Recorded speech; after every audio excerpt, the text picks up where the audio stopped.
Good evening, Final Fantasy IV Free Enterprise fans out there. We are here with another fantastic Monday night weekly race. I am Demerin2, and I am joined tonight by my co-commentator, Motos. Good evening. How are you tonight?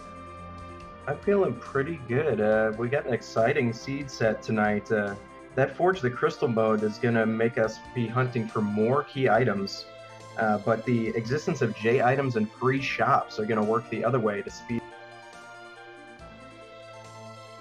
Yeah, it's going to be really interesting to see how our runners sort of balance out the need to shop hunt with the need to make progress in the world. Also with the B2 flag up, we're going to see a lot of shenanigans, as bosses could be anywhere. The normal restrictions that stop difficult bosses from blocking paths, well, that's out of play. And in addition, none of the bosses will have the non-boss bit set, so no cheesy tactics on the auto-win bosses in this. Yeah, absolutely. Everyone's going to have to work for it no matter what happens, so, people will be looking for, exciting stuff like Dark Knight Cecil, or Volvalis without Kane, or, good old Wyvern. Yeah, the only thing good is that they'll see a random move instead of Mega Nuke if they do see that Wyvern, but they don't have EXP acceleration on either. That's a very rarely seen flag on these type of races. Yeah, so the normal experience where it's normally not split within the party, it's actually going to be split within the party. Again, a lot of it's going to be counteracted by those free J items with S4, so we're going to see a lot of people, again, trying to get apples instead of levels, and try and work up their party through items and work through fights that way. It'll be really interesting to see who can kind of find what they need first and then get the ball rolling fastest.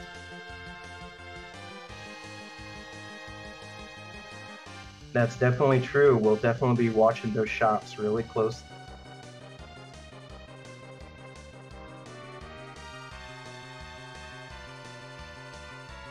Absolutely. I know all four of these runners, they've been around the community for a while now.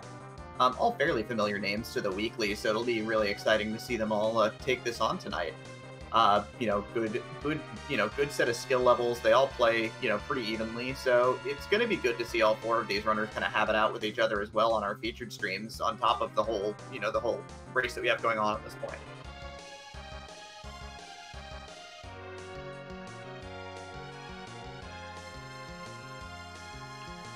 Yeah, we do have a lot of good players in the race tonight, both featured and non-featured. In addition, they may be caught astray by the T3 flag here, which means any valuable items can be in any chest anywhere. So along with the shops, some players may opt to go check those chests, but I think there's more value in the shops in this scene. Yeah, with T3, it's going to be a little less necessary because it's not the top tier of items. But the shops will have the topmost tier of items, so, I think the best runners are going to be avoiding treasure chests altogether, if at all possible.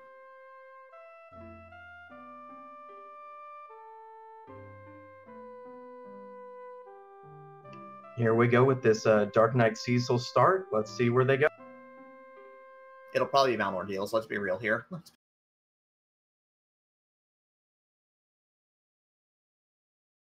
Although the realization is with apples that somebody might just decide to take Dark Knight Cecil all the way to the end. It could be. I've never done it myself, but I hear he's a good agility anchor. Speaking of good agility anchors, we've also got Old Man Tella here as well, and the Luca Key, which doesn't really do anything for us yet. That's going to give a lot of value for ordeals, too, so I can expect a lot of players are going to go there pretty quick.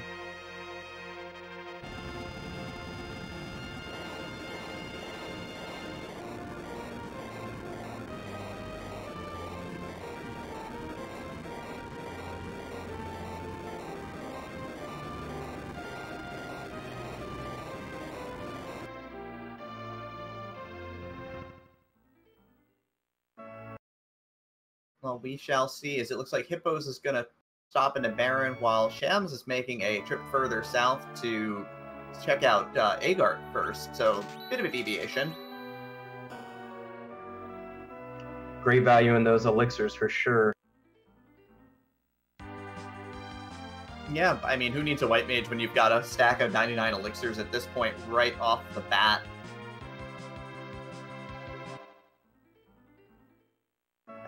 And crystal swords picked up by its jams down in Agart, along with the possibility of picking up heroine robes and all of the major heavy armors as well.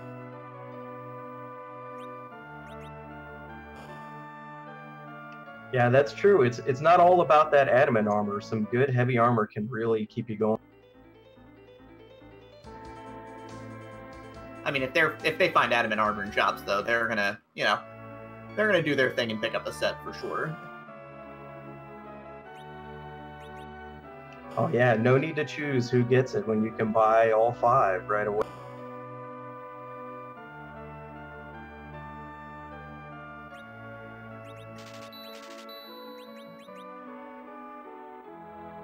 Well, a lot of people were concerned about this being a seed that had no apples in it, but gold apples are for sale in Kaipo, so, I mean, for sale as in being given away. Yeah, it looks like Dr. Spin striking out there in Mist Village, but about to go see that in Kaipo as well. Yeah, that's going to be really good. Gold apples increase your maximum hit points by 100 per use. The big thing is if you can have an infinite number of them, your party members can be infinitely powerful when it comes to health, at least. That has a side effect with some other J items that have HP-based damage too. Notably, Kamikazes can be really useful on Zeromus when you have 9,999 HP. Yep, you combine those up with the elixirs and some life potions, and you've got a really intriguing strat for taking apart Zeromus.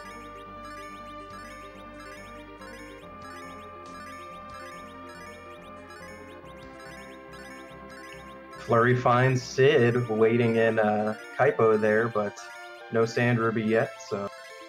Yeah, the real reward will be picked up in just a moment for sure.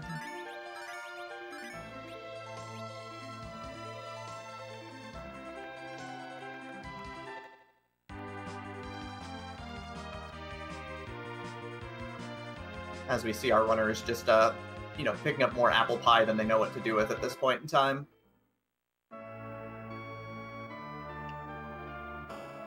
Yeah, buying a few stacks now will prevent them having to come back and re-dip into Kaipo later. Yeah, will also greatly stop their need for shopping for a little while, probably.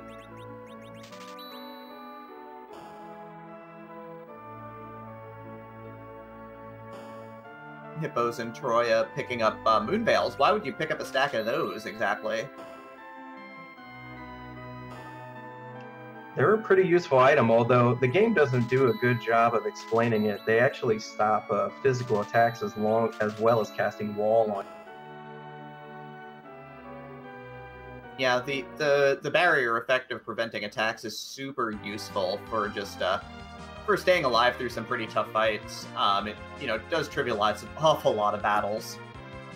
Ooh, Dr. Spin meeting Leviathan there on Hobbs, but he did not heal up afterwards, so that HP-based damage actually went against.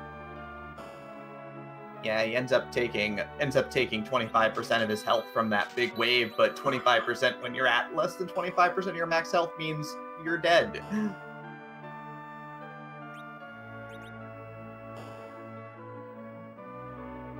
I got a little punish there from forgetting to elixir up before he went in, but this will be an easy win once he's...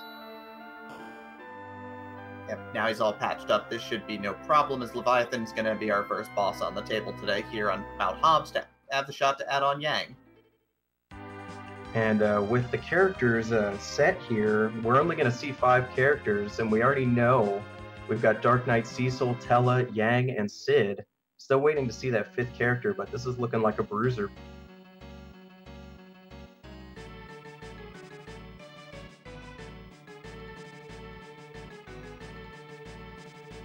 Yep, Hippo's making a bit of an oddball stop, ends up running up to Mount Ordeals first. I guess he's real excited to have full-powered Cecil and full-powered Tella, so he is on the mountain right now, while Jamstron is busy releasing the hovercraft from Damsian here.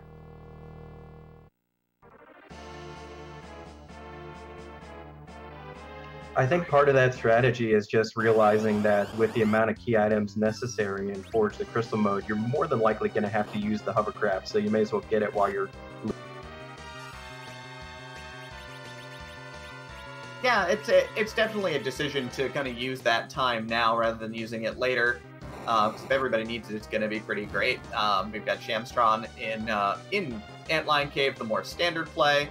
While Nightview, of course, commenting in chat, 16 enemies on one bridge. It's the Fabul Gauntlet at the top of ordeals.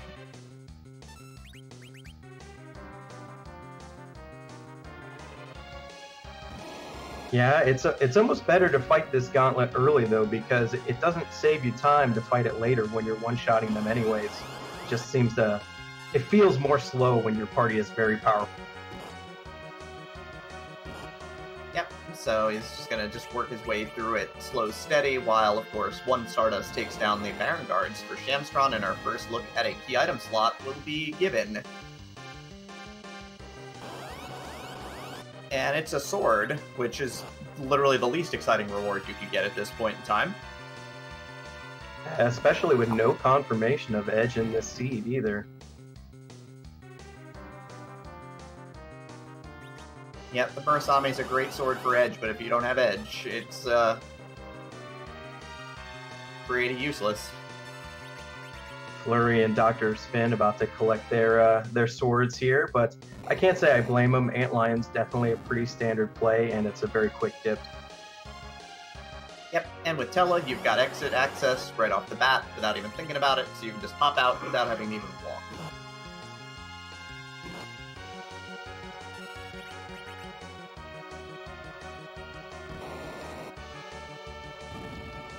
Alright, Shamstron is going to go ahead and add on to his party. He's going to go up and get Yang. He has not appled up yet at this point. His party's still at the base hit point levels.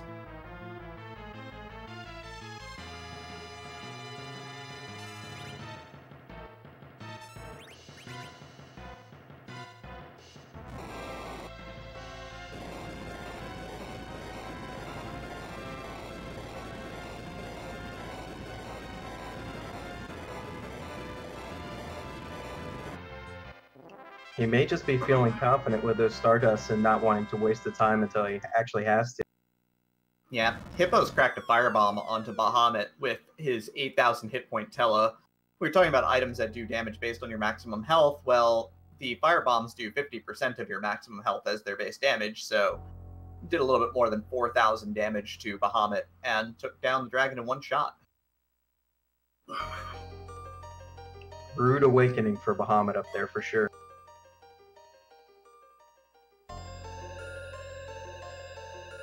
And Ordeals nets us the Earth Crystal, so access to a new location. Gives us access to the second boss in Tower of Zot, so that we can go and, you know, get the potential 2 characters up there, but characters are not always the most exciting thing.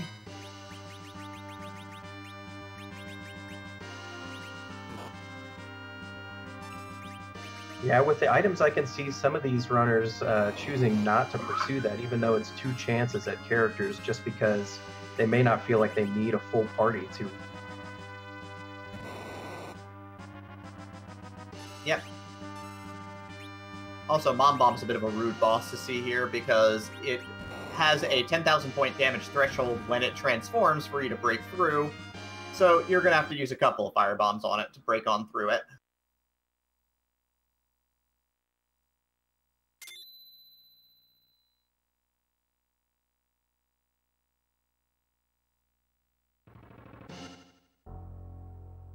Hippo's the only one going up Ordeal so far as well, so the only one who could check Earth Crystal if they choose. Shamstron, though, going to Fabul, first one we're seeing.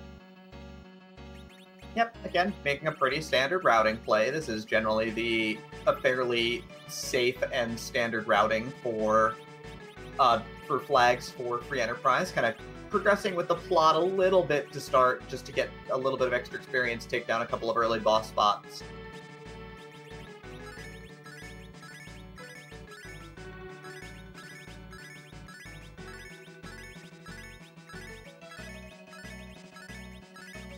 And Fabul turns up a Dragoon Spear, which they are actually for sale downstairs, so the king is just giving you, I guess giving you the original while you can go pick up the replicas downstairs.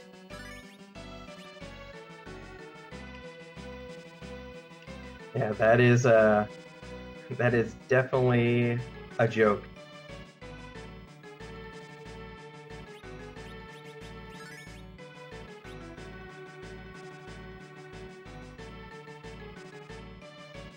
Especially with still no clue on that fifth character. Could even be useless itself. I mean, any character that you can fill with apples is going to be useful. That's kind of the reality of these flags.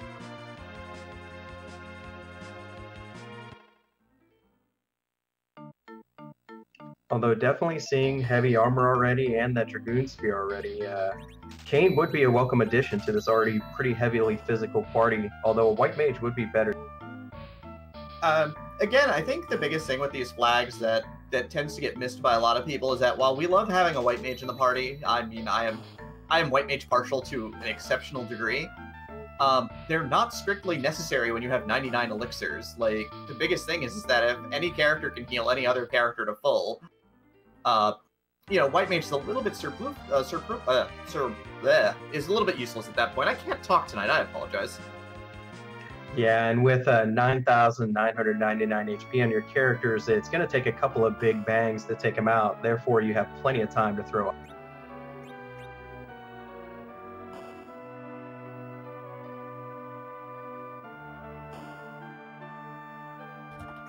All right, our runners are kind of back to shop sweeping right now. You've got Dr. Spin, it looks like, hitting up Torea, while Hippos is doing a little bit of shopping in Agart right now, so gonna pick up those strength rings and probably gonna grab a crystal sword for Cecil as well, just in case. We see those Soma drops too, the MP variant of the Golden Apple.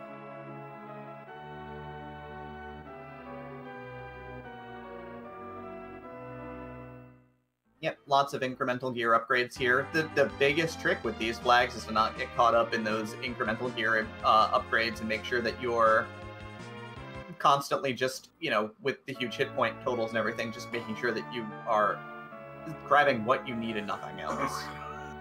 Dr. Spin here making an interesting choice. Picked up Sylph and Bahamut from the shop in Troya, just in case he finds Rydia. Yeah. And Hippos being their first runner to take on the Init Baron here, finding Dark Elf in slot number 1. And of course, Shamstron is up on the mountain right now as well, so he's going to upgrade his Cecil as well in a moment or two. Well, once he gets to the gauntlet, so more than a moment or two. Most of our runners here still with just one key item. It's good to be. We'll be breaking that up here real shortly.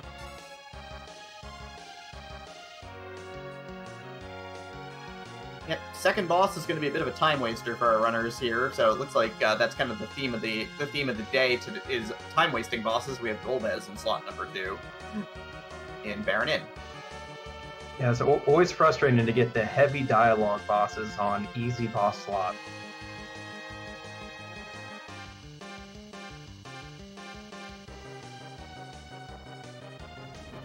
Although if you're going to have to fight Golbez, you prefer it definitely to be here rather than somewhere else. Yep. Hippo's jumping the gun a little bit here. Can't damage Golbez until he unsummons the dragon. In this spot, Golbez is fairly slow, so we're going to be a minute.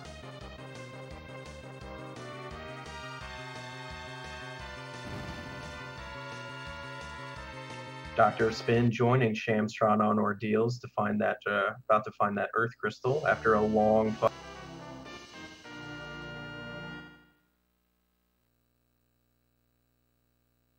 Alright, and speaking of the character in Kaipo, Hippos is rewarded with the Sand Ruby at the Init Baron here, so that does give the option to add on Sid, so adding on your 4th character, or I guess in Hippo's case, 3rd character. He did not climb Hobbs.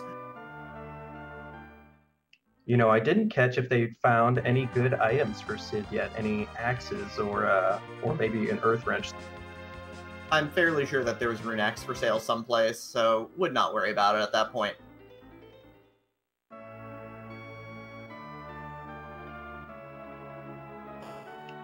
Thank you, Scala. Artemis Bow is around as well, equipable by pretty much any character, but Sid is a good candidate for it.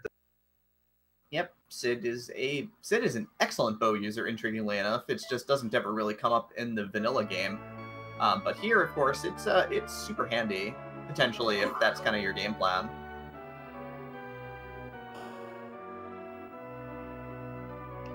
Of course, the weapons may not matter that much at this point with the apples and access to the fireball. Yep. And then there were lit bolts as well, so that was also super handy. Supremacy commenting in chat that the Artemis bow gives stats. It gives you a big pile of agility, which lets you throw more items in combat.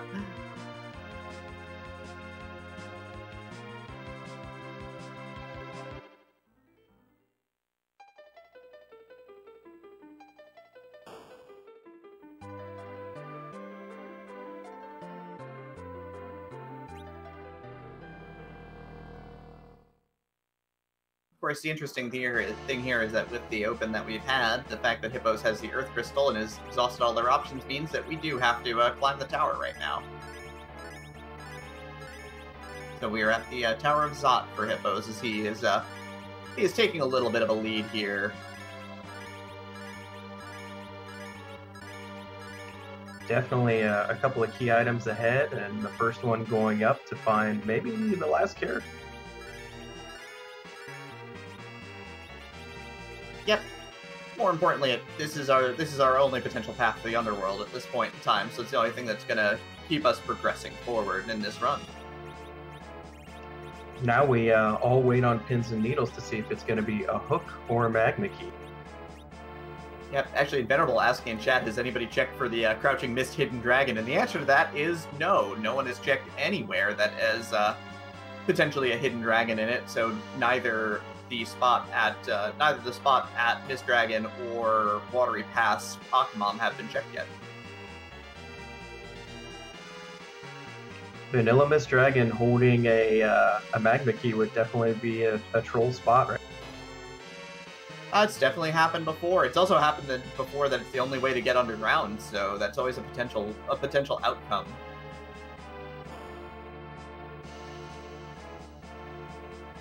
Yeah, Supremacy at Antline was just a Murasame for a potential edge that we don't have yet. Oh, the Mist Dragon there for Hippos in Zot.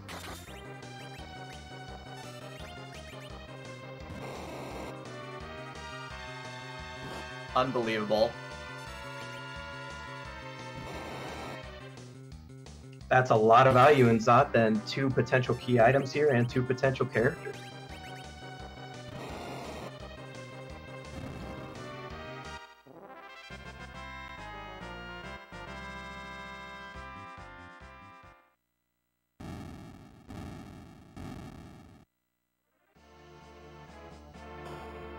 Yep, but it looks like, so Shamstron is done with the mountain, while Flurry is still working his way through the gauntlet, slow but steady.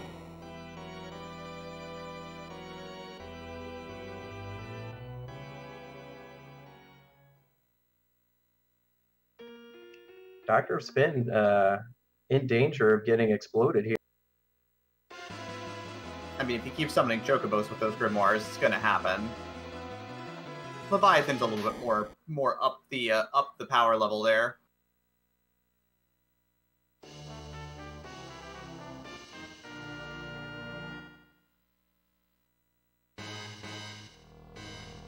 Just some duplicate characters in Zot, so still no 5th character. Yeah, let's see who's up here at the top of the mountain then, or at the top of the Tower Zot, excuse me.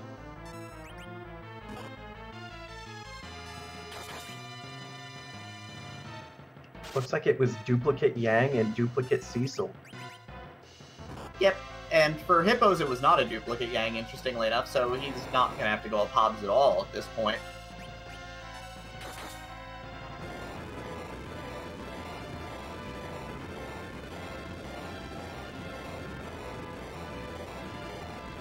Dr. Spin finally finishing up with Ordeals, and Flurry about to go in and finish up his...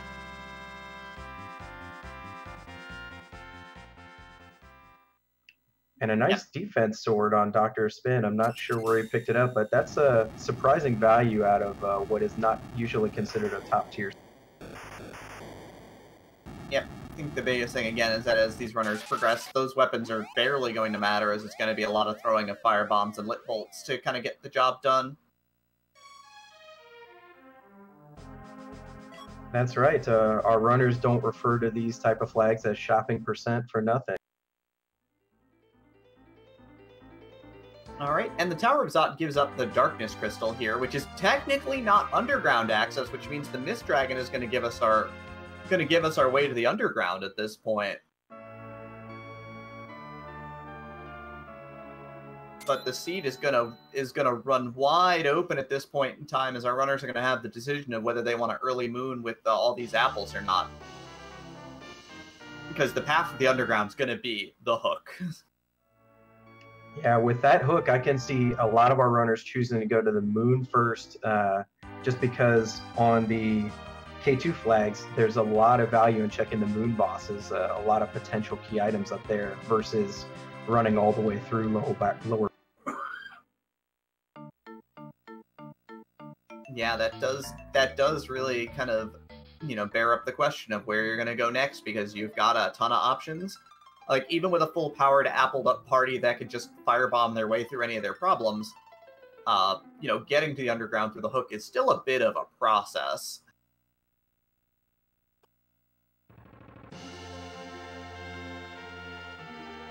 We see Hippos turning it in already, so maybe trying for Cave Bahamut plus those lunar bosses.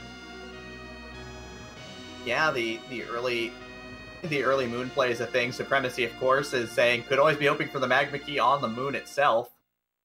That's also distinctly possible as well, which will definitely speed things along. And the big thing is that with Forge the Crystal, we need to find both the Adamant and the Legend Sword and underground access to finish the run.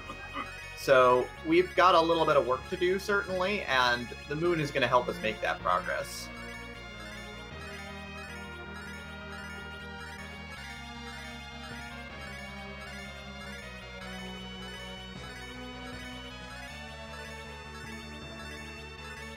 I mean, the only thing potentially that we might be thinking about here in terms of going underground first is that we haven't found Adamant armor yet. Yes, and that means they'll still be checking shops, even that out-of-the-way Hummingway shop on the moon. Night Dew asking, is Castle Evelyn checked? And that's a no. None of our runners went to Castle. Yeah, K2, S4 with free items. No one's going into Castle Evelyn right now.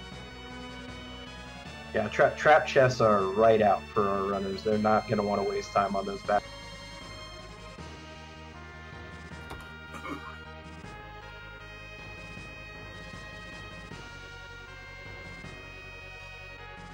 Alright, so Shamstron is cleaned up Golbez, gonna get his hands on his Sand Ruby. Flurry is about to make the same play, it looks like, heading due north along with Dr. Spin, so again, everybody except for Hippo is following the same track at this point. Yeah, they'll soon have no choice but to follow the same path as him.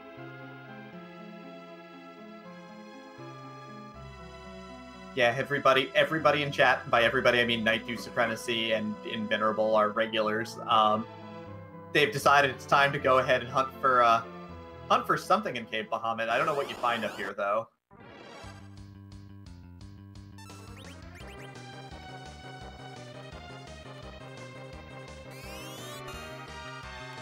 I mean, I guess you find memes up here or something. I don't know. I got nothing.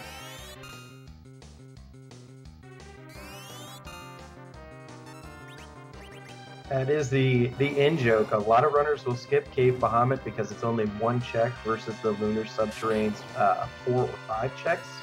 But sometimes the seed will surprise you and put something you... Yeah, and the thing is, you don't have to sit through the Lunar Subterrane's, the Crystal Palace is cutscene, while the character comes down and everything. You can just come over here and blow this boss up and cast Exit. It's great.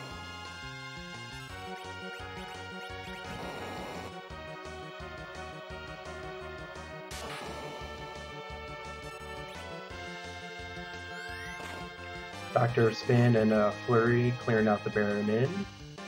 takes a bit with that Golbez fight and Dark Elf fight, wasting your time, but they'll make it for sure. Yep, and then they'll have to take the progress to Tower of Zod, because there's nowhere else to go at that point.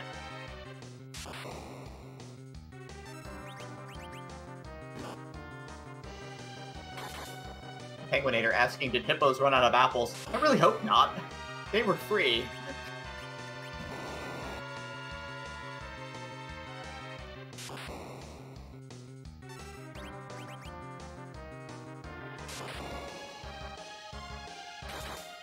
Dr. Spin still spamming Grimoires. I wonder, did he not find the fireball? I'm unsure, and his Cecil is dead to something. Did he get lit freed for a pile of hit points? Because he's down.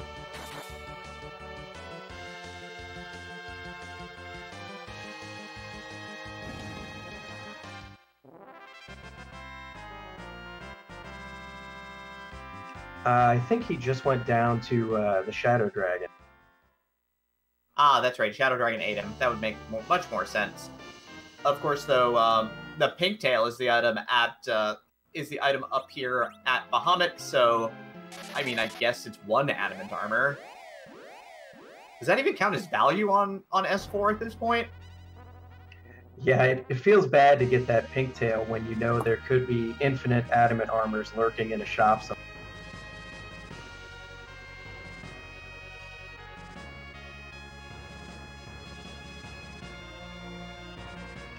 But and even a single adamant armor can really change your survivability, so he may still choose to turn it in since he has the hook, although I don't believe Hippos has gotten the hovercraft from underground. Yeah, and he's not really interested in it right now. He looks like he wants to clear out the moon first, so he's going to hang out up here for a little bit longer.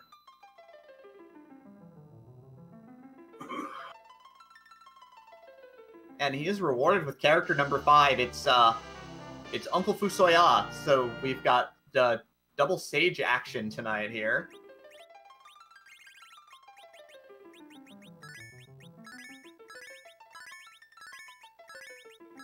Yeah, definitely not the most useful seed for Fusoya, but they'll take him for sure.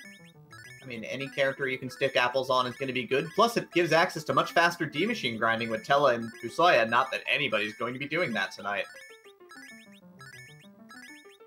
I can't see at least Life 2 being helpful, just because it saves you from using 2 turns to get a character up and... Yep, and the Soma drops are definitely not going to hurt here at this point, so...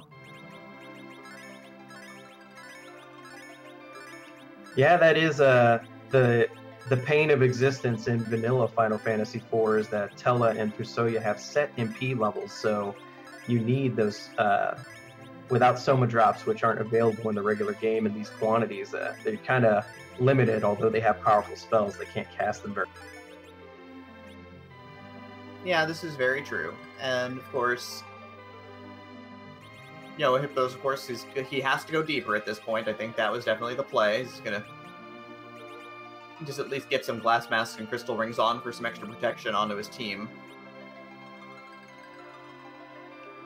Scala noting this is an awesome facial hair bro seed other than Cecil, but I hear he had a killer beard under that helmet when he was a dark. I don't necessarily believe that, per se. I mean, at least, you know, we assume that Kane has a twirlable mustache, right? He would have to with all the betraying he does. I mean, you know, the man knows how to stab somebody in the back.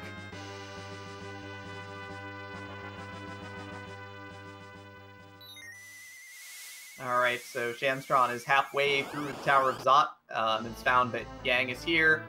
Gonna find his other duplicate character at the top as well, and gonna work his way through. The boss here is Rubicant. Interestingly enough, all of those firebombs that you bought, they're not very useful.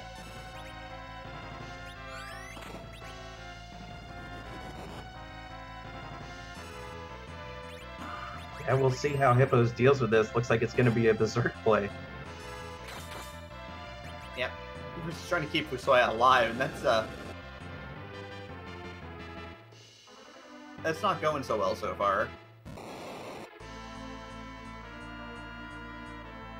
Oh, actually, fire bombs do work on Rubikins. I did not realize that. That is a very interesting thing.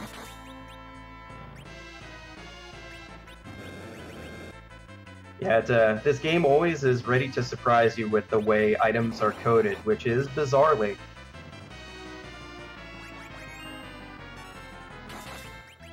Yeah, this is certainly very interesting to see how that sort of works out.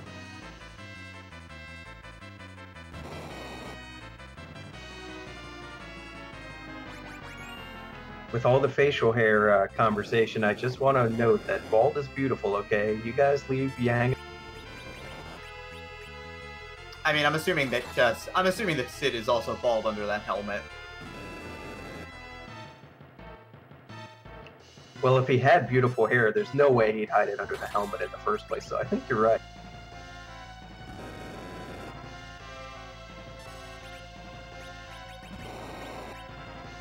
Dr. Spin found the Flame Dog chest here in the tower of Zot, while Hippos is having a hard time keeping Fusoya alive, but everyone else seems to be doing pretty alright at this point.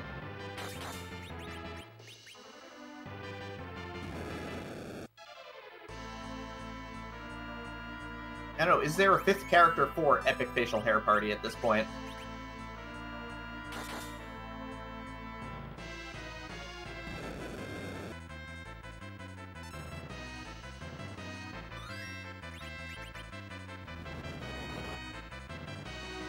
Alright, so Shamstron is going to get his coin toss now, so he's going to find the hook in the Darkness Crystal.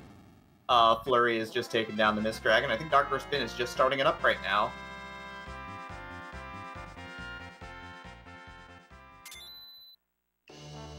Yeah, that was an unfortunate hit on Dr. Spain with that Flame Dog chest, which really was a slowdown. You don't really need those items at this point. Nope. And Hippos is hooked up with the spoon from the Murasame spot. So a key item, yes. Not that that really does anything for us because Edge is not in play. So that's a lot of nothing.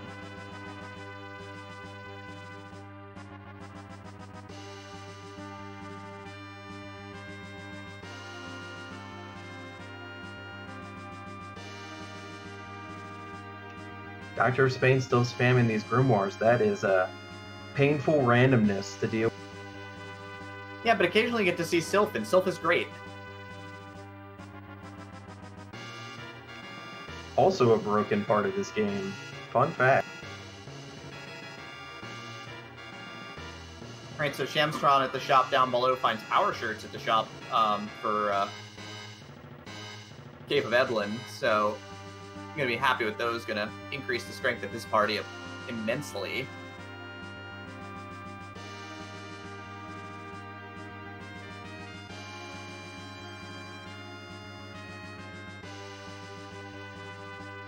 Yeah, a lot of people who play vanilla Final Fantasy IV don't realize how much certain armors affect your stats just because it's not on the same screen as the equipment. You have to check it in between equips. It was limited technology back then, but there's more to it than just the defense. Yep, the only way that you kind of see it is that you see that your attack number, your damage goes up a little bit when you equip it. So that tends to be the one way that you can notice what's going on here, as Hippos is going to take a save down here and start working down bosses. Dr. Spin Cecil met Cecil at the top of the tower.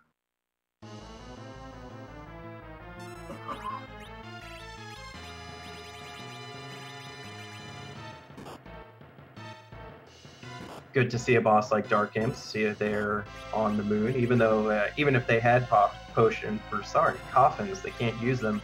I don't believe those hourglasses are going to work. Nope, the N2 flag is going to prevent that. All boss enemies now, if they're in a boss spot, they have the boss bit, so they are protected from all status effects. So Hippos is going to have to fight this one out somehow at this point. The major thing, though, is that with Moonveils, all of those nasty physical hits that they can deliver won't do a darn thing.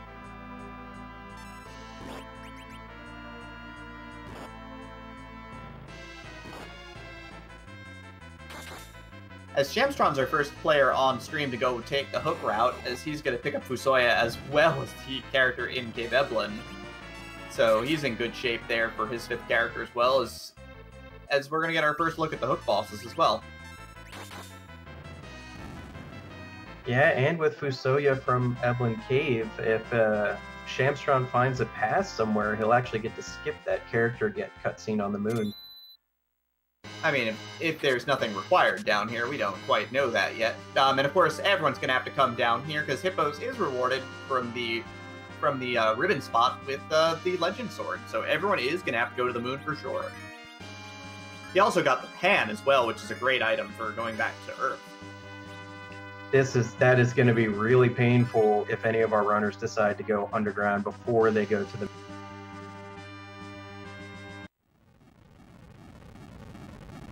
Yeah, the moon routing is going to look very efficient at this point in time, which is pretty excellent. Flurry heading up now, so not going to get caught in the hook trap like Shamstron. I mean, it's less of a trap at this point in time and more of maybe a bit of an efficiency gainer to not go underground first. But all our runners will have to find their way to Coco's shop to forge the crystal eventually. So, you know.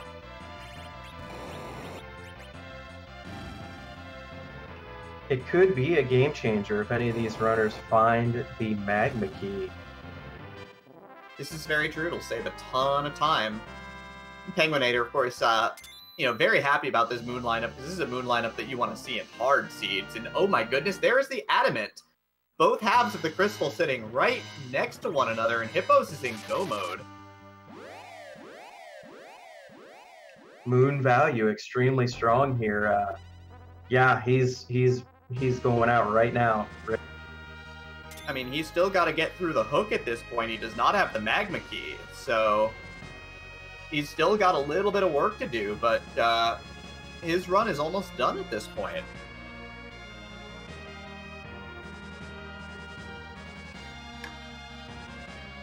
Absolutely. It looks like Dr. Spin is going to take a pass on the hook as well, while Shamstron is busy, fighting off Yang and his massive physical attacks down here in the King and Queen Evelyn spot.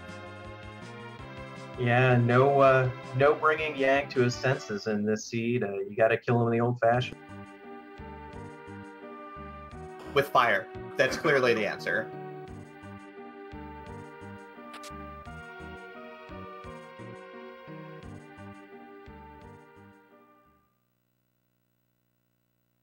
We'll see here Shamstron giving us a sneak peek of what Hippos is about to need to do. And there's Ogopogo, so half the health gonna go right off the top, and we're gonna get started with this fight right afterwards.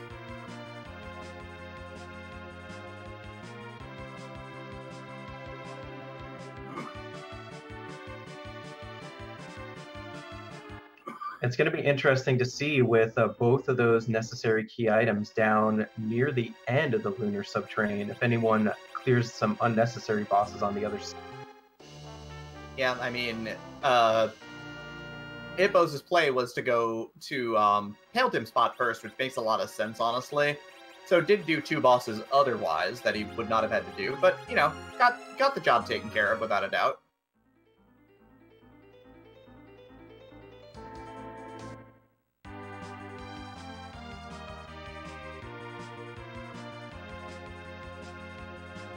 Right, so, but Shamstron's going to work his way through this pretty well with his physical fighters here, so they're feeling pretty powerful right now. It's just going to be chugging elixirs just to keep everybody alive.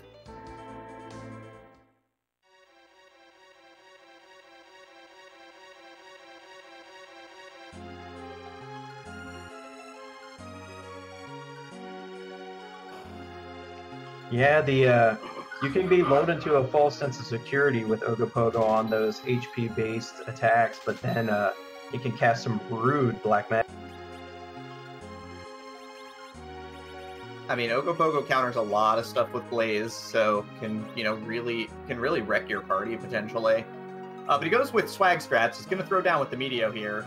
Not going to do quite enough damage. He's going to catch a Blaze for his troubles and lose 1/4 more of his health. Sid goes down. Fusoya and Yang are now in the vulnerable range for the next big wave, which is not great.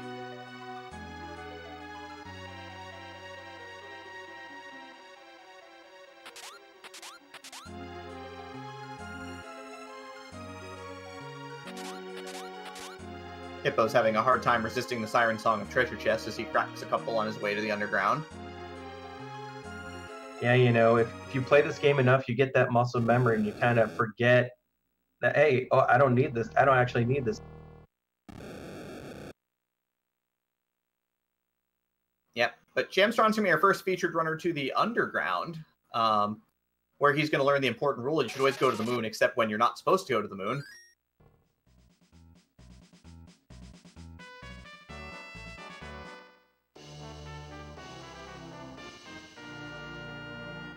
It's a very important rule, I've found.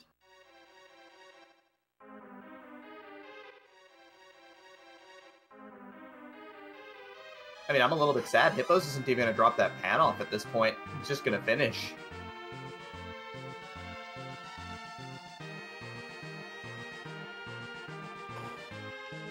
Yeah, and there wouldn't really be super lot of value in it unless it happened to be a pass, which would allow him to not hike back down. But otherwise, there's really nothing it could give him that would actually help him out of it. Yep, literally nothing is worth the time at this point. You know, that's just kind of how it works out. The walk isn't so bad back to the whale and back up to the moon, so...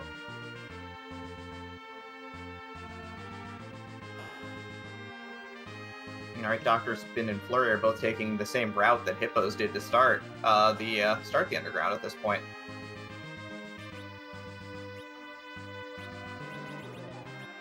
Yeah, so it looks like everyone except Shamstron is on their path in necessary. Oh, and there is the pass, by the way. It's in a free chest in the Land of Summoned Monsters. There's literally no way that Hippos checks that, though, so... No, he's not even going to dip in there at all.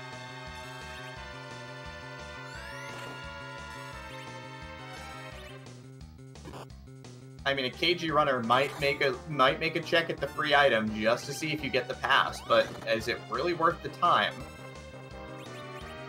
I think it would be pretty much a wash, because running all the way down to Zeromus takes maybe 4 minutes, and Summon Monster Cave maybe 3. So... I mean, you pop the chest, you cast exit, you forge your crystal. The biggest thing is that you're saving the cutscene and everything. I mean, it might be worth it, but he doesn't know that it's there, and he knows that if it's not there, it's a waste of time.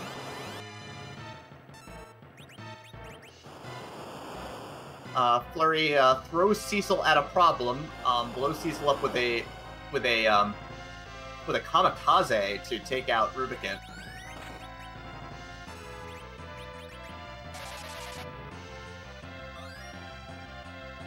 Always a favorite strat with those apples, and actually, looking at Shamstron, I would be worried that with the pass in hand, maybe tempted to dip Luca Cave. I mean, with the pass in hand, it's oftentimes likely that you're gonna get sort of seduced into staying on everywhere but the moon. So he might be here for a little while.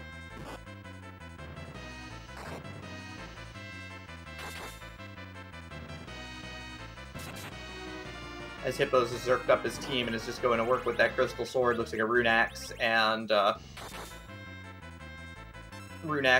Yang's hand. Reflected newts as well for that swag, and no counters from Ogopoke. Yeah, no counters is not just for Zeromus, everybody. There's any enemy that has a counterattack off magic, reflecting is going to stop that from happening.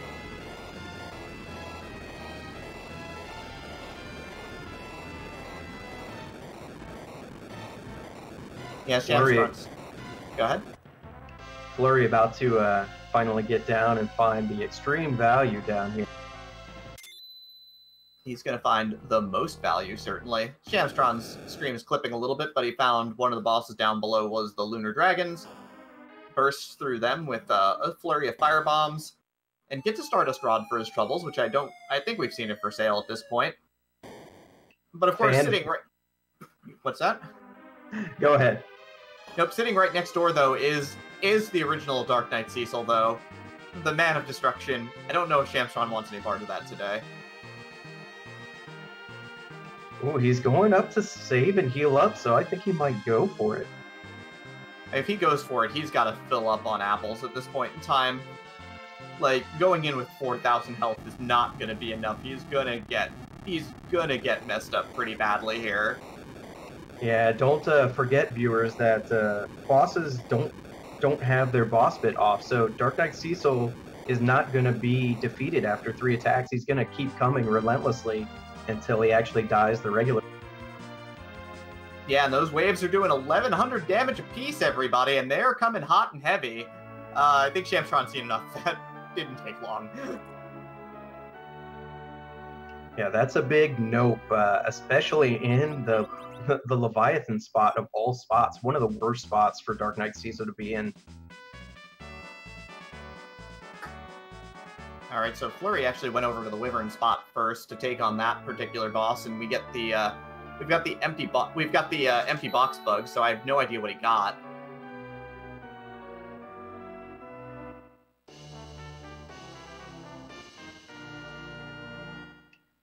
Looks like Flurry themselves is trying to figure out what. It didn't look like a key item, and we know it's not a go mode item, so I don't think we're too worried about it. But speaking of go mode, Hippos has forged himself a crystal rock at this point in time, and he is gonna do one real quick shop sweep. I mean, Hippos had 2 Dragoon Spears in his inventory. It might have been a second Dragoon Spear, but...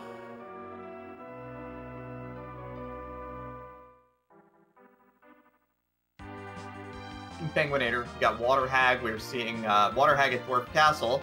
But Penguinator commenting that the general fight means that this moon was basically the moon you want to see if you're racing this on, like, you know, on, like, flags where you don't have infinite power and you need a ton of experience.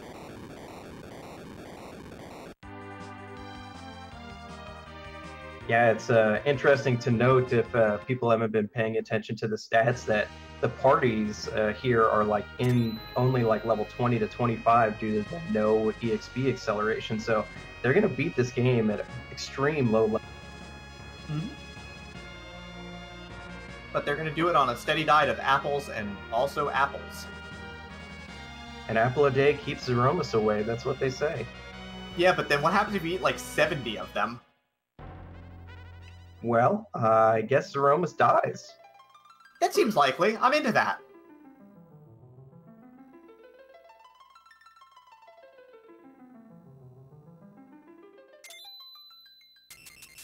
Alright, so Shamstron's going to find Millen Z here at Dwarf Castle and probably dispatch him fairly quickly at this point, let's be real.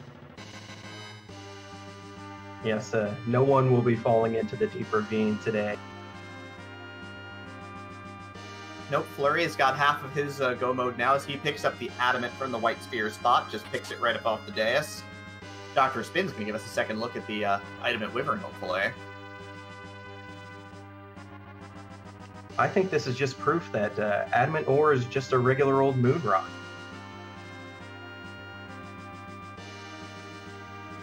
I mean, that's why that in vanilla they can make it into the best sword, well, second best sword.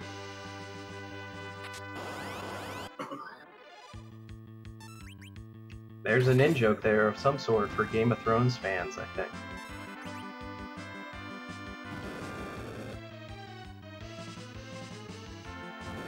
Alright, Flurry is taking apart the Dark Imps, and his go mode is about to be attained in just a moment here.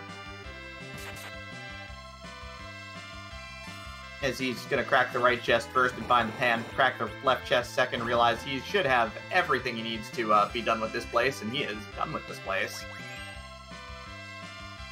Boom, on the way back to Earth to get his crystal. Scotland noting that the Magma Key at Dwarf Castle, one of the ultimate troll locations for Magma Key. Yep. Did not want anybody to get underground, clearly, so hung on to the easiest way down.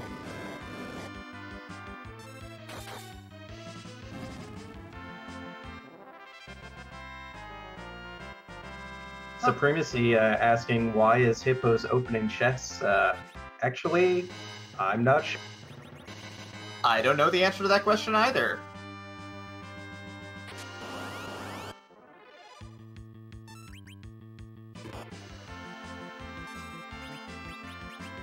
Yeah, because Fusoya and Tella have access to their entire spell list, so levels don't do a thing for them, right? I mean, everybody can throw a firebomb really hard, apparently, so... We'll see if he checks the status screen to check Cecil's agility. That could be it. Yep. The major thing is that with 9,000 health and a Silk Web, it almost doesn't matter, honestly. You can really put out a ton of damage, no matter what, and you'll be able to outspeed Zeromus pretty hard. Yeah, it's you can Silk Web with impunity when you know that the counter nukes won't even do close to kill. Right, Scala even had the right call on the blank box item, and she knew that it was the Mossmune as well, so that's pretty awesome.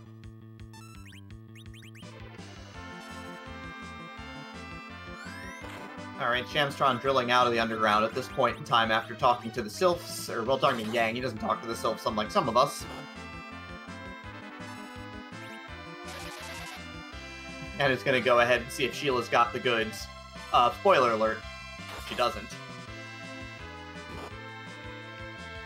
Flurry finally making the way to the upper Babel, and which is going to be an easy clear, but still a long...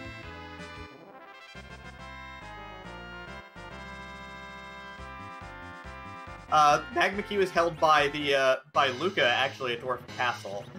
And yes, Scala, and by Earth Supremacy, yes, by some of us, it's me. It's always me.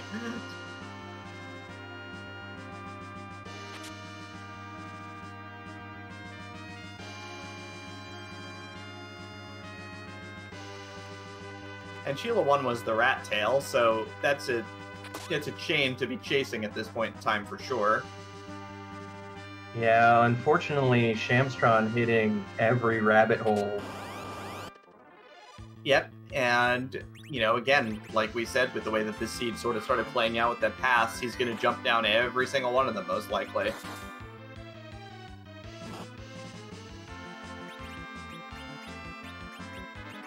Oh, and Supremacy commenting that actually that the warp back to using the warp glitch from Dwarf Castle, which takes you to the back of Sealed Cave, netted the Baron Key from the Sealed Cave item as well. Hey, total honesty here, I completely forgot glitches were on.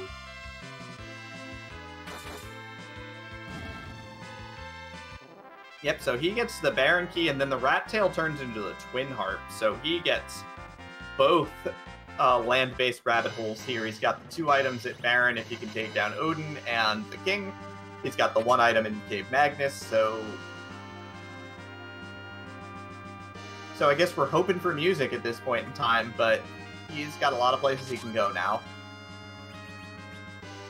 Dr. Spain getting that adamant, which is about to go back down.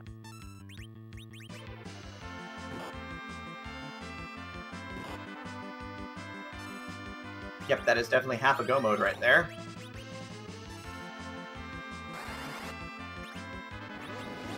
Shamstron tragically heading to Baron. Well, the hardest thing, of course, is that the runners don't know what we know at this point in time. So, you know, what he's doing makes a ton of sense. You know, like, you figure it, again, it's Forge the Crystal K2. You know, the Earth is still pretty replete with locations that you can go to, so you should go there. Yeah, and I mean, I can't say that holding pass, a lot of runners would do any different with so much still available. Absolutely. Hippos looks like he's doing a little bit of grinding as well here, so I guess he is trying to manipulate Cecil's agility a little bit more.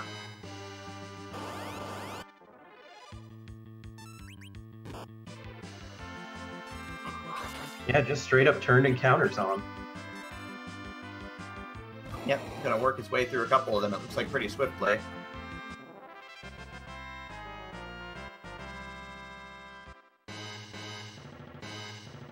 Dr. Spin's still getting trolled by those Grimhorse summoning Chocobos. Yeah, he had a couple of Odin summons as well in this this fight, so he's seen a lot of blanks for sure. The infamous Telemeteo. Yep, takes down the Dark Imps, though. So he is about to get the balance of his go mode as well.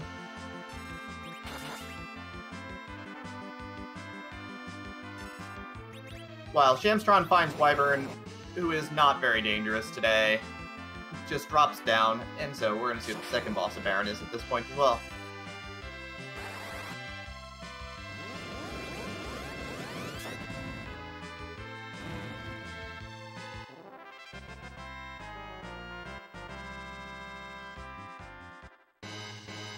Well, no Kane, no problem in this seed.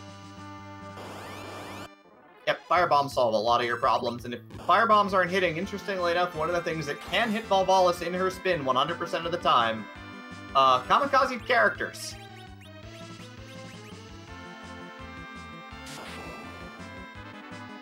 The things people have discovered playing this game are just really interesting, but kamikazes do true damage, basically, or the equivalent of. It always does exactly your hit points and damage no matter what.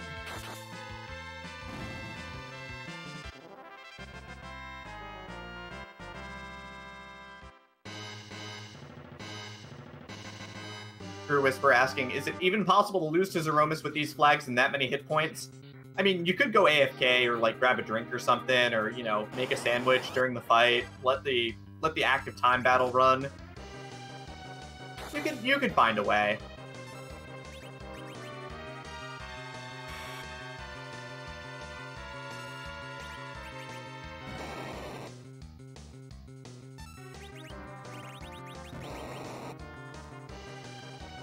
Oh, Firebomb's healing that Red Dragon. Yeah, Red Dragons are one of the nastiest enemies in the game. Heat Ray does a ton of damage, double attacks. Just an exceptionally powerful enemy all the way around. Not something that you ever really want to be fighting if you can help it. Fendus the True asking if Dark Matter had a use or if it was a joke. In vanilla Final Fantasy IV, it's a steal from Zeromus that supposedly makes his Big Bang hurt you less, but actually doesn't work. So yeah, ultimately it does nothing in Final Fantasy IV.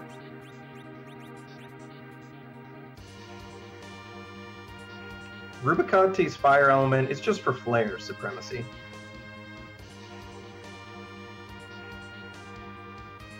Shamstron gets the tower key out of the trash bin, so Baron's trash can gives us more quest chains.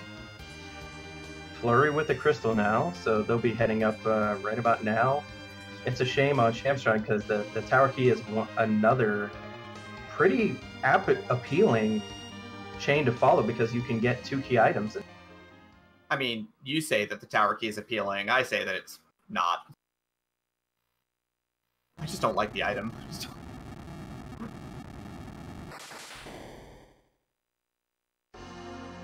Oh god, it's your first time commentating. You gotta say the line. Oh, do you mean, whose butt are we gonna kick this time? Perfect, thank you.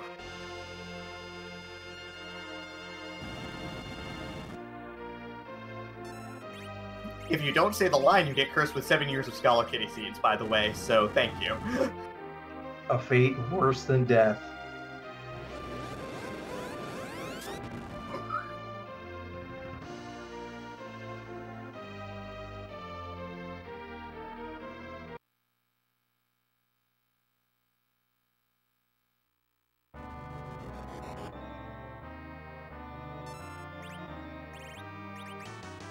The infamous slime muss. It's got like 4 hit points. How hard could this be?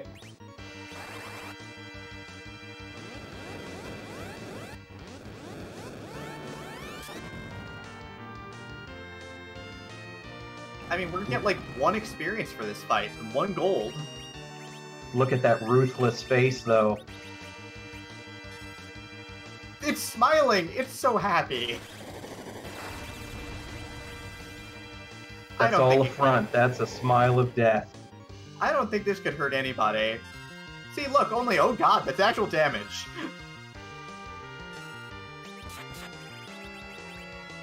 And Hippos did go all out for maximum HP, but still has pretty good numbers.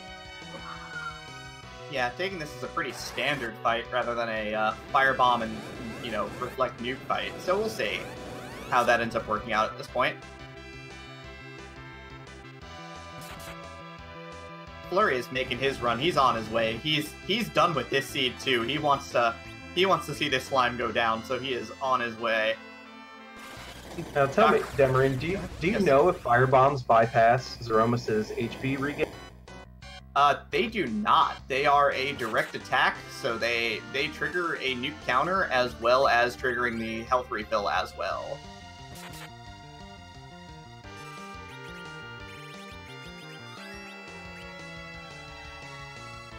We have a dot done from Dragus with an SRL time of 1 hour, 2 minutes, and 2 seconds. GG Dragus. An absolutely excellent time here, so, makes really good time with this. Flurry, of course, is making his dive. Dr. Spin knows he's got his go mode, so he is going to have to find his way underground the long way like everybody else did, so he's getting his hovercraft right now. The irony of the whole thing is that the one person who got the hovercraft early, Shamstron, doesn't need it.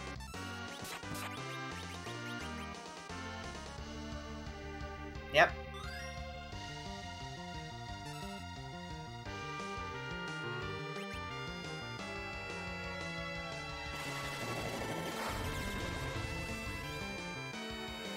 Everybody wants to see somebody get the finishing blow on Zeromus with the kamikaze. If you have never done it before, it's something that you should see and do yourself. I highly recommend it. Roll up one of these apple seeds and see if you can get the kamikaze kill as well. It's definitely the ultimate in swag. I mean, also swag is nuking your own Cecil to death. Wait, that's the opposite of that.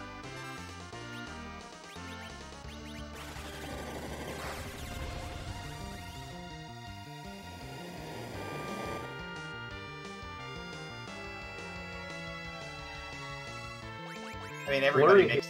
Go ahead. Flurry here has pumped the HP a lot more than Hippos did, so I can see you may get a different strat from... Yeah, might potentially be going just straight bombs at this point in time. We do have a second place finisher in the SRL chat as well. Zilch is finished in second place with a time of 1 hour and 4 minutes flat.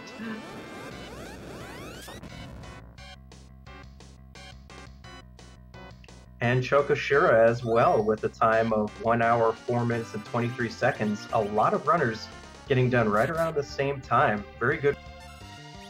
Yep, anybody who went moon first is having a great time right now with this seed. They're feeling really good about everything.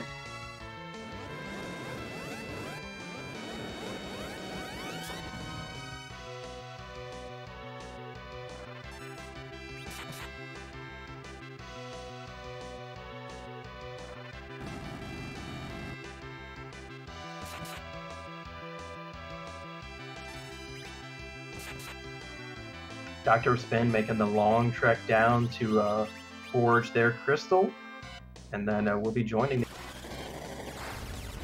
Yep, a little bit behind on some earlier routing, but, making good time still at this point in time.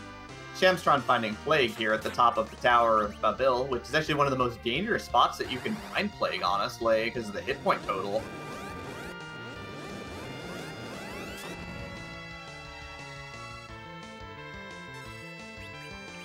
Yeah, it's always interesting to find Plague where you don't expect. If you're caught just a little bit off guard, it can be a wipe, just like...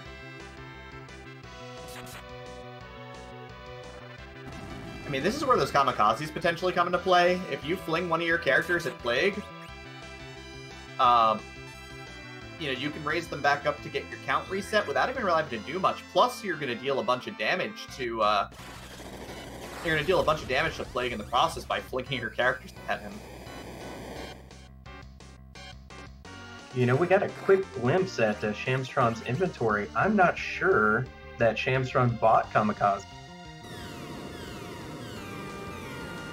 All right, Hippos is going to see some Meteo here. Rocks are falling and nobody is dying, so I think he's going to be probably through in a moment. This is usually the victory fireworks at this point.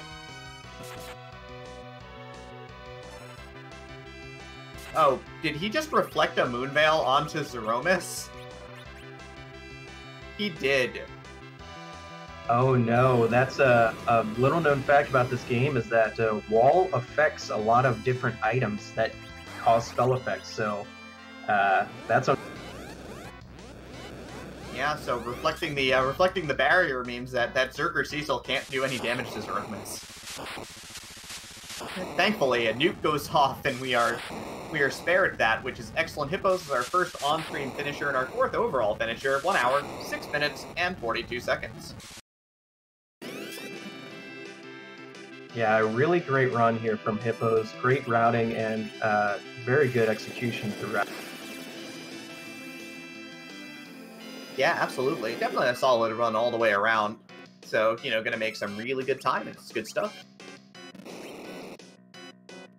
Flurry not even flinching at these big bangs, so should be getting through Z pretty soon.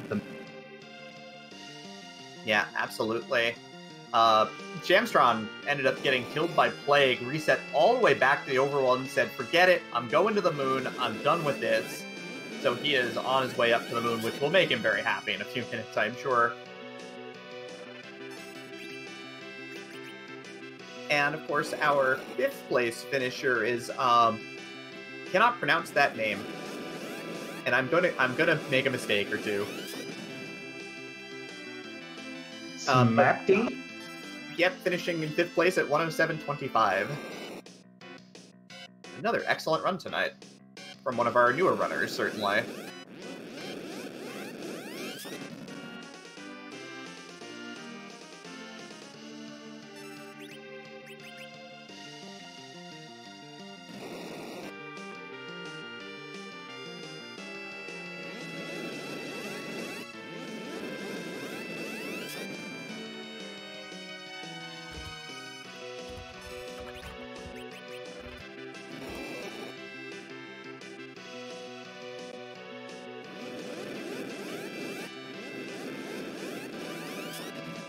Flurry is still reflecting nukes back and forth there.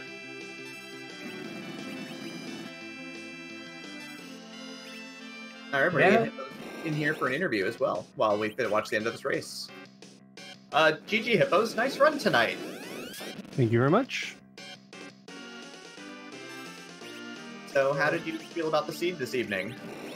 Oh, I kind of feel like I choked it a little bit with that leveling. It was like, I don't know if really 42 is that big of a deal when you've got millions of health and crystal and adamant. I probably just could have just barreled through and taken care of it, but that was an unusual position. So I don't know. Other than the slow finish, everything up to that point felt pretty good.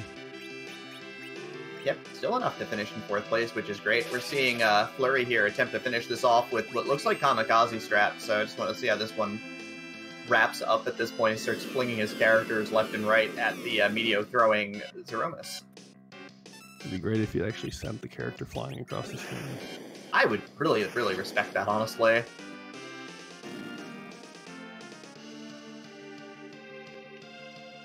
There's that swag finish from Flurry. Yep, no crack, no boom, just dead Zeromus, 6th place, 109.49. Oh, is that a known thing? If you kamikaze Zeromus, you just... Yep, I'm gonna go ahead and grab Flurry as well. We can talk to both of you at the same time, if that's alright. Yes, nice. Flurry bringing a little bit of extra swag to our streams tonight. GG to you. Very excellent 6th place finish tonight. Bless me moon. GG. GG, guys. I guess the only disappointing thing about that seed, I was kind of hoping that we would get an early magma key so that Darkness Crystal play doesn't look quite as appetizing, and then you make the Galaxy Brain play going to the moon first, and yeah. It's all good, man. It sure is nice to have a Monday seed that didn't rip out our heart, stomp on it, and then make a dinner out of it, you know? It was a nice, refreshing change. We're seeing Magma was actually a dwarf castle. Ah, there you go. All right, especially like if you saw that the hook boss was a moon boss, you're probably like, I'm gonna go to the moon, and that's gonna be the end of that. And then it had both of them, and like right there, it wasn't even a chain or nothing. It was the items directly, which was, really nice. And you had to do it eventually to get to forge a crystal, but still, I felt like that seed kind of told you, hey, go to the moon, dog. So. Yeah, I mean, of the 4 featured runners, both of you went moon first. Dr. Spin also went moon first, but he's dropping off the pan as well to see if he can get his hands on the pass, and he's not going to. We found that Shamstron found the pass over in the land of summoned monsters, so... Yeah, I almost thought about checking the Ogo spot after picking up the 2, thinking, well, if it's Magma or if it's pass, it saves me time. But that was a 2 out of 16 chance. I didn't think it was worth it, so I dipped out.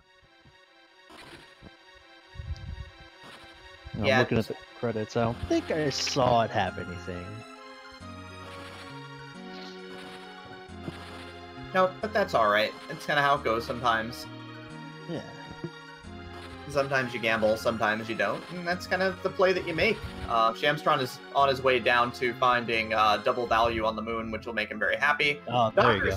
Dr. Spin, though, is making the Land of Summoned Monsters dip as well, and he is going to get the pass in just a moment. So he's going to save himself the trip back if he just pops open that one chest at this point. Yeah, that's going to save a pretty good chunk of time, considering, I think we all made the trip there and back. Just out of curiosity, did most I assume, was Chokosura, I think, who, or Hippos, I'm sorry. Did they also apple all 5 characters? So I did. Everybody appled to sort of different thresholds, though. I know Hippos, your threshold was around 5,000 hit points, it looked like, for your characters. Yeah. While Flurry went deep on the apples and went over 8,000 on all of his characters. I did. I was hungry. Yeah, I just wanted 8,000 for the one character to do firebomb strats on. I didn't really need everybody firebombing.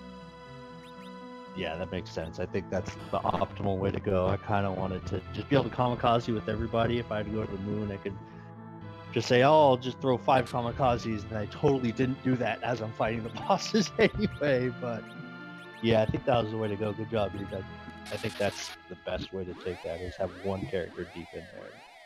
Everybody else just long enough to survive pretty much anything. Yep.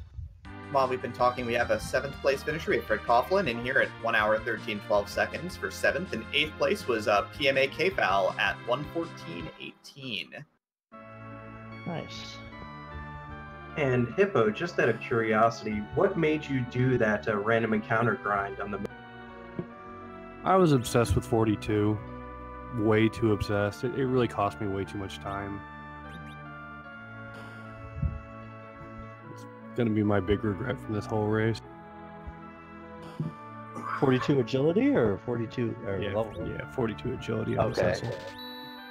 I went with 2.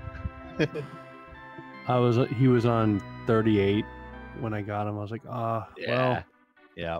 But it wound up taking way too long. I thought it was going to be a lot quicker than that, and it probably cost me 5.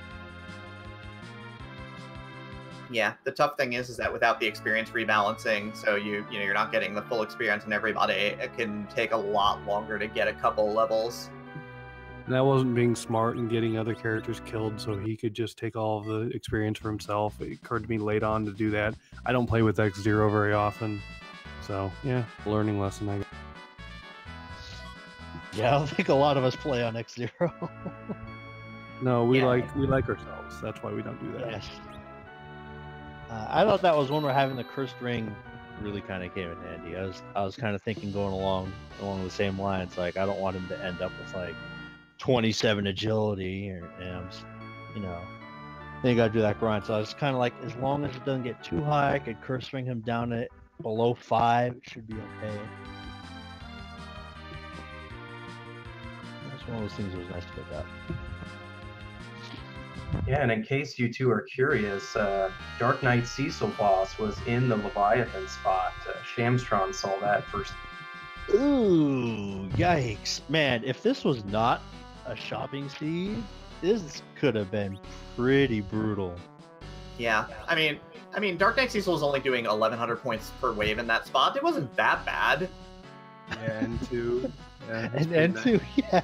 Actually, I like the fact that Ogopogo was in the Rubicante spot because he doesn't really care what your health is. Yeah, it definitely made that fight interesting. Eat all the apples you want. He'll burn you more. Oh, and I found out that Lit Bolt gives you a weak counter, which is even worse with this particular flag set. Yeah, I mean, you had infinite elixirs. It's fine. Everything was fine. Yeah, it was, everything was good. Nothing to see here, you know. But Hey, that's tough a we boss. should- I think you're gonna get.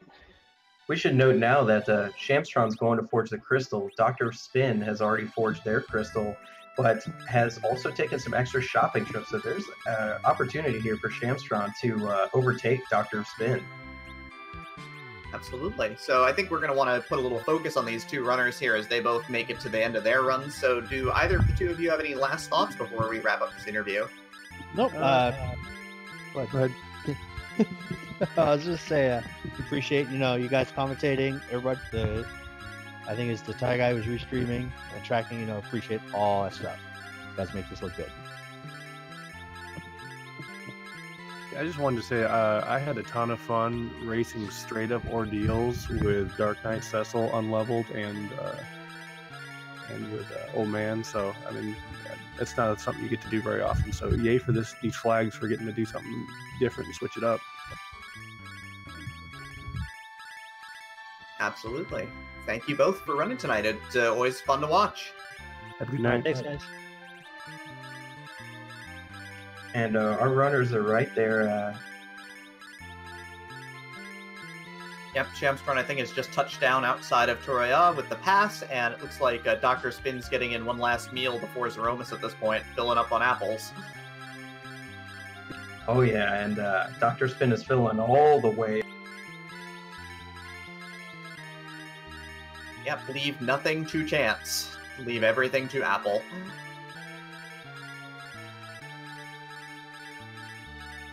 While we're waiting here for our last two runners to go up to the moon, just want to give a shout out to Randomania for hosting this race, and the Thai guy for restreaming, doing all that work. If you're in the Discord, you may be able to see a screenshot of how much goes into restreaming these races. It's a lot of work, and they do it twice a week from our restream team. Yep.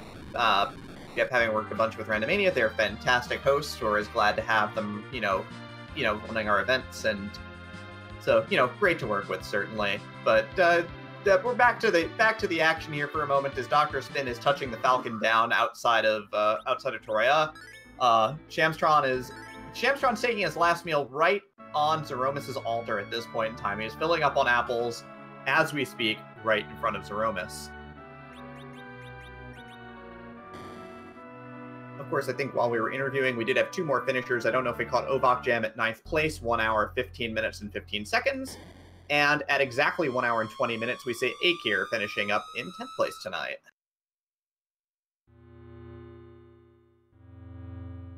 Interesting here, Shamstron was fairly far behind Dr. Spin, and now they're neck and neck, and even a little bit ahead. Yeah, we're going to have a big, exciting photo finish here between these two runners. I think Shamstron's got about, a 30-second lead or so here. Not much to speak of between these two runners.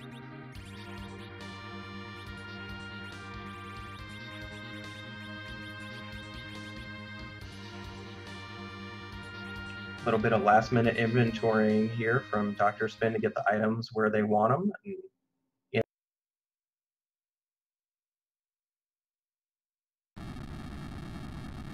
And here we go.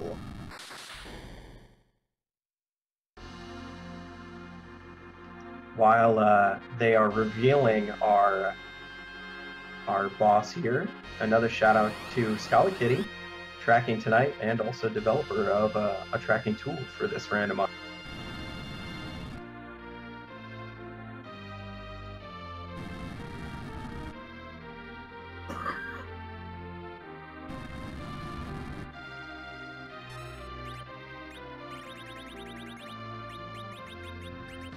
Excellent. So here we go. We've got crystal dropped for Shamstron, and the fight is on. And we've got the crystal drop for Dr. Spin, and this fight's about to get rolling as well, as Cecil's going to hit the wine.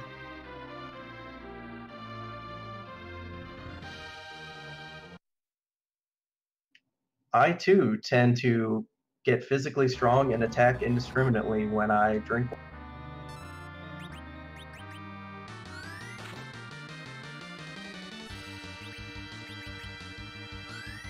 As again, we're fighting off slime mist, so it looks like we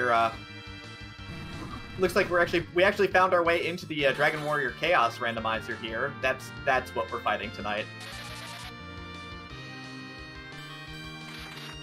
Looking at the HP levels as well, Dr. Spin has appled up a lot more, so depending on the strats, could get an edge in the DPS here on us.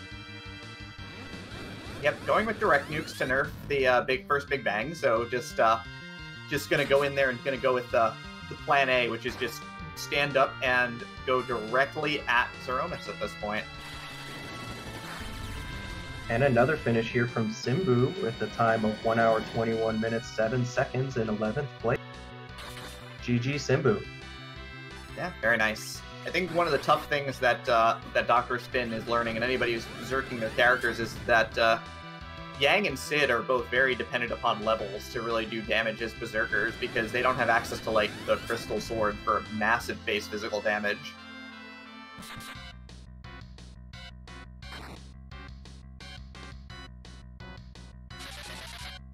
This is just out of my own curiosity, but of our runners who actually collected the adamant armor from Pinktail, oh, actually neither one of them had the Pinktail, so neither one of them had... Yep, Flurry didn't even stop to drop off the Pinktail. He caught it and then just didn't do anything with it. Yeah, it's definitely much less compelling when you have maximum HP.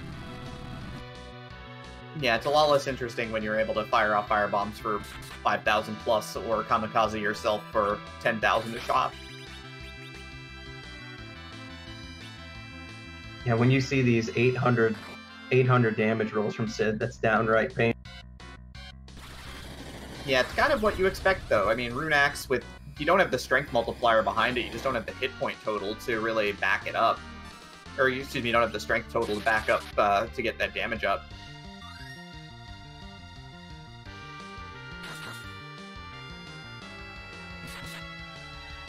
Right, the other thing that the Crystal Sword does that the Rune Axe doesn't is it also gives you additional strength on top of everything else, so it just helps you hit even harder even without levels.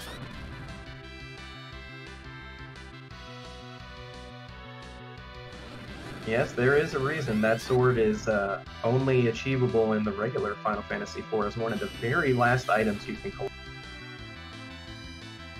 Yep. Looks like Shamstron working his way through and got a virus stage attack, so got a phase 2 virus instead of a phase 2 nuke.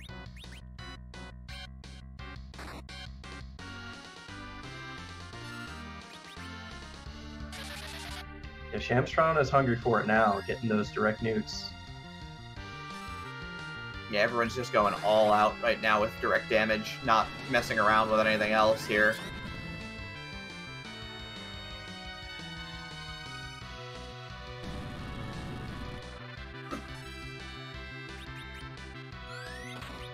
Alright, Tella down for Shamstron, Big Bang coming out as well. Yeah, starting to nick away at the party a little bit, but he's got Cure 4 from Fusoya and he's got Elixir, so he should be fine. Tella being dead just feels like tradition at this point, honestly. I don't think a seed's complete unless you have a dead Tella or a dead Edward that's in your party.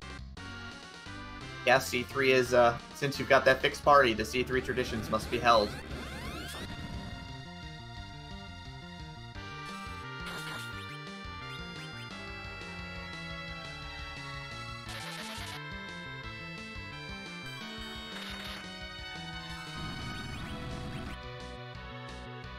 Even casting a fast Dr. Spain on Cecil, just trying to slip one in between black holes there. Yeah, anything he can do to sneak out a little bit more DPS, he's trying to do right now. Just wants to get this Aromas down.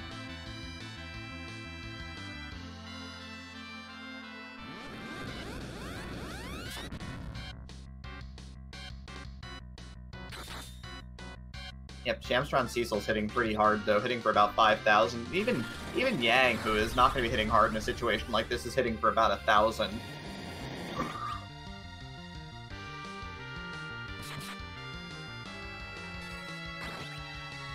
You know, it's certainly, you know, there's the thing is that we kind of get away from the alternative strats in situations like this, like just throwing elixirs and fire bombs. You know, because we have, again, we have our set plans for this fight, and we stick to it, right? We're firing off nukes, we're berserking our fighters, right? We're doing this like a standard fight when there's a lot of different strategies you can take because it is an apple seed. Yeah, I mean, if you're okay taking those counter nukes anyways with these direct nukes, you may as well be firebombing it. Yeah, I've seen runners who are feeling really saucy, putting up 2 or 3 bales, you know, and then start off with just firebombing away and just reflecting as much damage as possible from the Zeromus nukes as well. There's the Meteor phase for Shamstron. Should be done here pretty shortly. Yeah, I mean, health total's looking good, damage output looking all right, so it should be just fine here. Cecil and Fusoya get out of the way cleanly. Swing for Cecil kills the slime. 1 experience point, 1 gold piece, 1 hour, 27 minutes, and 42 seconds for 12th place.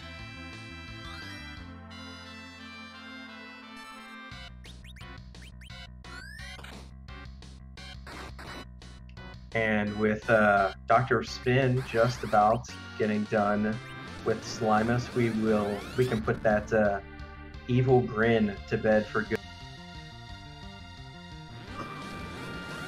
Yeah, Slime's always really scary.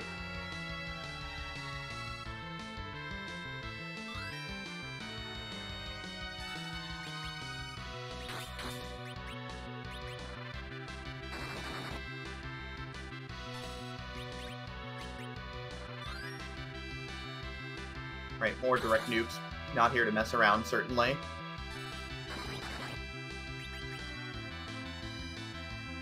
Yeah.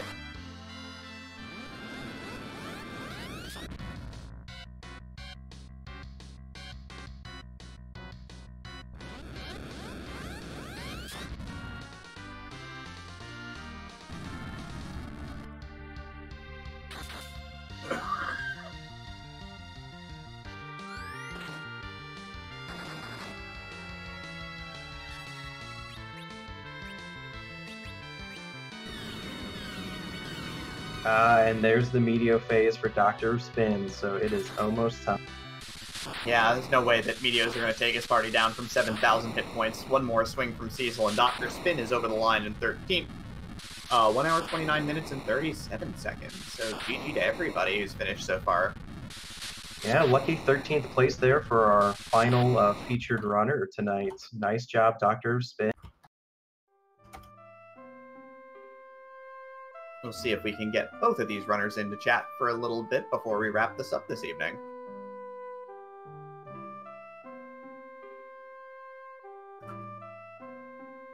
Alright, and we are joined by Shamstron now. GG Shamstron, how did you feel about the seed tonight? I was feeling pretty good until I saw everyone dot dunning and then realizing I took the wrong decision in staying on the Earth. I think I lucked out though with oddly enough of forgetting that plague could have killed me there, and then having that odd save making it easier for me to hike it right back to the moon and then quickly find the actual path to the end. Yeah, that was a real interesting thing, seeing you just lose all of that progress, then just going, to heck with it. I didn't find anything down here. I'm done. Let's go back up. Oh yeah, I was like slightly considering it when I died, and then realizing I forgot to save just was the nail in the coffin. Yeah, we were a bit worried you'd follow more of those rabbit holes with Twin Heart. Oh yeah, that was going to be the next in the step. It was going to be a just like full clear, basically, if I didn't have that death. Yeah, and the tough thing is that once you went down with the hook and got the pass, that was the moment I think both Motos and I basically figured that you were just going to stay on the ground as long as you needed to. Like, you were never going to go up to the moon, potentially. Oh yeah, if it wasn't for having IRC open, I probably would have just stayed there, to be honest. That does make a lot of sense, honestly. Yeah, those dot duns can definitely change your decision making in a seed like this with the whole moon open. But other than that, like stuff like that happens. But I'm generally happy with how I played. First time having the joy of using apples and fire bombs, so that was nice. Yeah, apple seeds can be a lot of fun. You can put out a lot of damage and take on this game really swiftly once you get used to it. Certainly.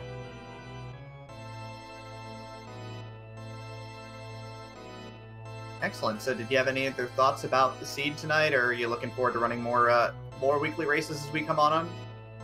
Oh yeah, well, it's I have to say I love the like racing and doing these weekly races, and I wish I'd have more time with getting on pickup races, but just getting stuck in working life and whatnot. But I try to make sure to hit the weekly races, and they're always a treat. So if you're, for the people watching, doesn't take any skill, just jump in and give it a shot. There's no shame in last, and then sooner or later you're going to find yourself doing better than others.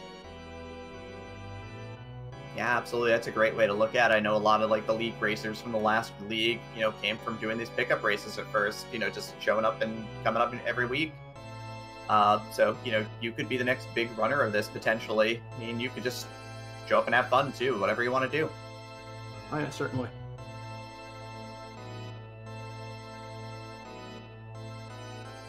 And we are joined with Dr. Spin. We're joined by our 13th place runner, GG. Dr. Spin, how do you do? How do you feel tonight? Not bad. I realized I kind of started lollygagging towards the end when I should have just ran for the end, but otherwise, not pretty good. Yeah, it gets a little bit easy and kind of caught up in the moment, so that's always a little bit tough, but overall it was a pretty solid run, so it was good to see.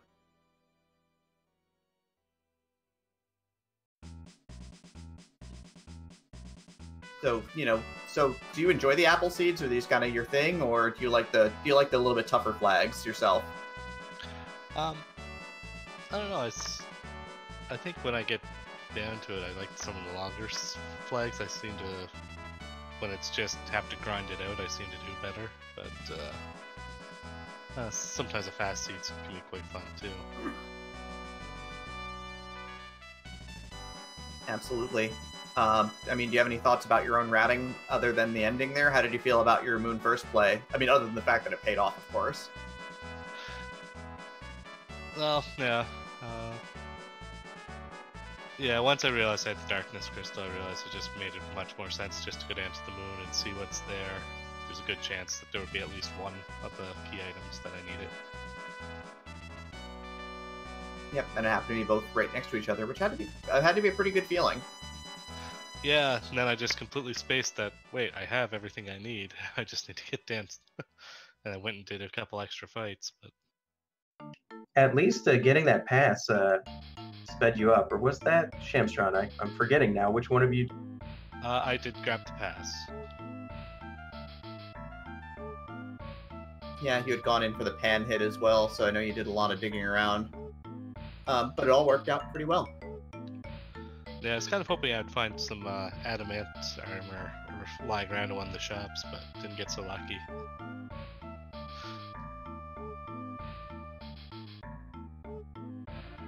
Yeah, no one found them. I don't think they were in shops this run, honestly. Yeah, I don't remember seeing any. I think I went to every shop in the game. Yeah, believe it or not, the other two featured runners, Hippos and Flurry, both had pigtails, but only Hippos turned.